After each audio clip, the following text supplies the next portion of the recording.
You have been in school for years. You have been told to study hard, get good grades, find a stable job.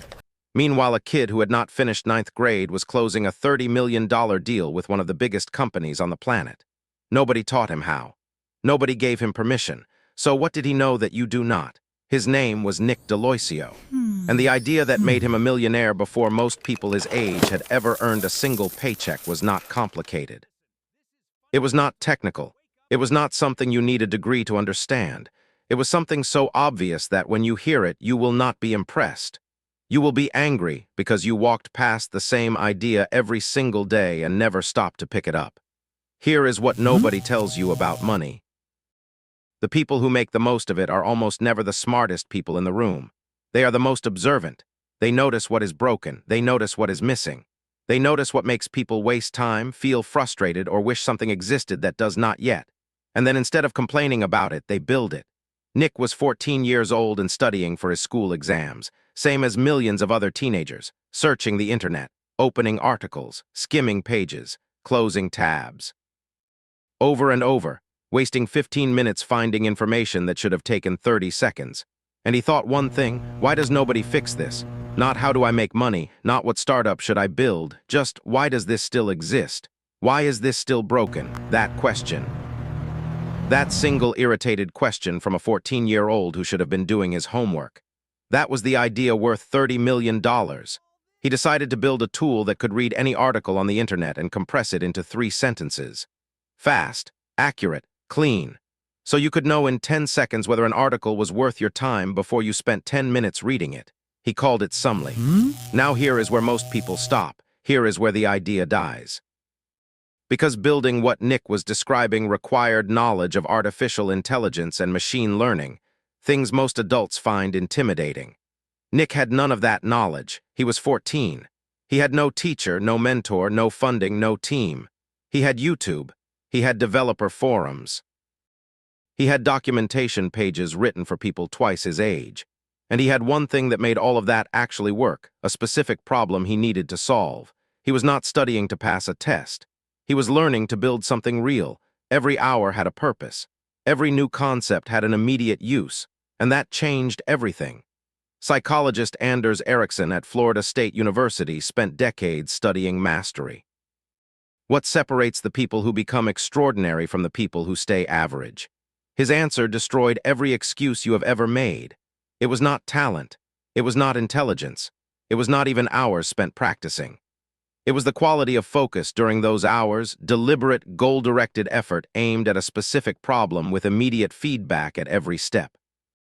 Nick had that at 14 without ever reading a single psychology paper. He just had a problem he could not stop thinking about.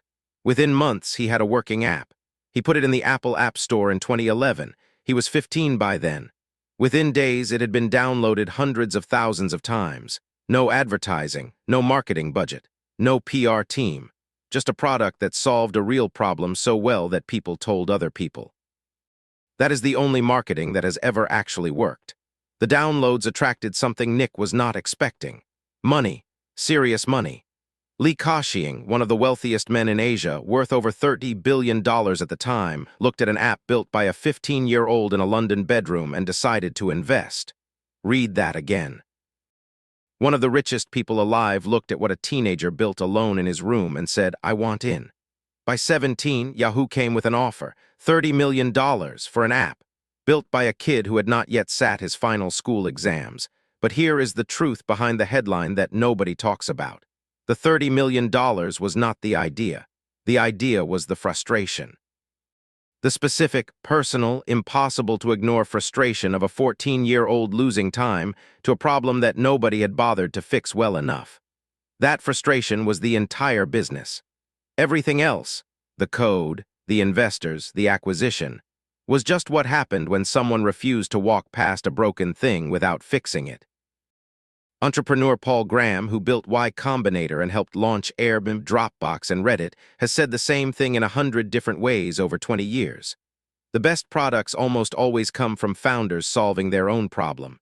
Not a problem they read about. Not a gap they spotted in a market report. Their own daily frustration. Because when you are solving your own problem, you know instantly when the solution is not good enough. You feel it. You are your own most brutal critic and your own most motivated customer at the same time. Nick was not trying to disrupt the media industry. He was trying to get through his homework faster. The $30 million outcome was a side effect of refusing to accept that something broken had to stay broken. This is the idea, not an app, not artificial intelligence, not a teenager with unusual gifts. The idea is this. The most valuable thing you can do right now is pay attention to what frustrates you, not in a general way, specifically, the thing you do every single day that wastes your time, the thing you search for and never find, the thing that makes you think, why does nobody just fix this? Because if it frustrates you, it frustrates thousands of other people who have been waiting for someone brave enough to actually solve it. Nick DeLoisio was not exceptional because he was smart. He was exceptional because he was 14 years old and he refused to accept that the problem he had was just something you live with. He decided to be the person who fixed it, without waiting to be older, without waiting to be qualified, without waiting for anyone to tell him it was his turn. The classroom you sat in was full of people with the same problems, the same frustrations, the same daily irritations. The difference between Nick and everyone else in that classroom was not ability. It was that he stopped walking past the broken thing. You see something broken every single day. You have been walking past it your entire life. The question is not whether the idea is there. The question is whether you will stop this time and pick it up.